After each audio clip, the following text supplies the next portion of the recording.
নমস্কার বন্ধুরা, কেমন আছো? কে কেমন আছো? আমরা ভালোই আছি। সামনে পুজো আসছে, সবার কি কেনাকাটা হয়ে গেছে? আমাদের এখনো কিছু হয়নি। আজকে আমি একটু ইলিশ মাছ রান্না করব। দেখো, আমি একটু অন্যরকম, আমার মা আগে যেরকম ভাবে করতো আমি সেইভাবে করব। মাছটা আমি নুন হলুদ মাখিয়ে রেখেছি, আর এখানে জিরে সর্ষে বাটাটাকে জল দিয়ে গুলিয়ে রেখেছি। এই কালো জিরে সম্বাদ দিয়ে দিলাম। হ্যাঁ, আর এখানে আছে জিরে বাটা, জিরে বাটাটা দিয়ে দিলাম। দিয়ে এবার জল দিয়ে দিচ্ছি। দেখো, এইবার মাছগুলো আমি দিয়ে দেবো ওর মধ্যে। একটা কাঁচা লঙ্কা দিয়ে দিচ্ছি। আমার মা আগে এইভাবে রান্না করতো ডিমালা মাছগুলো, জানো, একদম। এই একটা মাছ, কোনো মাছের মানে যেমন তেমন করে রান্না করো তোমরা,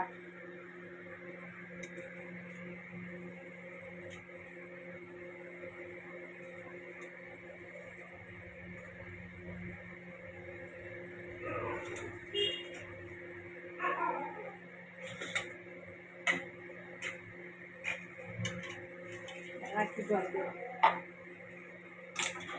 এই দেখো, এবার এই জলটা দিয়ে দিলাম। হ্যাঁ, একটু ফুটে উঠবে, তারপরে সর্ষে বাটাটা পরে দেব। তোমরা দেখো এইভাবে। হ্যাঁ, এই দেখো, আজকে আমাদের কুট্টুস স্নান করে রেডি হয়ে এসেছে। বলে দাও, হাই বলে দাও। বলো একটু ই করো, একটু কিসি দিয়ে দাও। বলো ভালো আছো, একটু গান শুনিয়ে দাও। সুন্দর করে সুন্দর করে সুন্দর করে গান করো।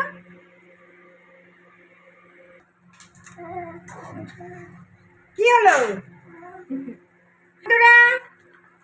হ্যালো বন্ধুরা, দেখ দেখ, ওই দেখ দেখ, দেখেছিস কি করলো বন্ধুরা?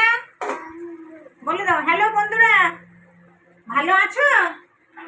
একটু গান শুনিয়ে দাও, একটু গান শোনাও।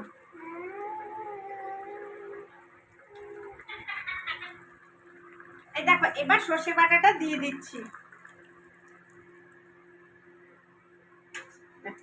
আর একটু হবে, তারপরে নামিয়ে নেব। আমার মা আগে এরকম করে রান্না করতো।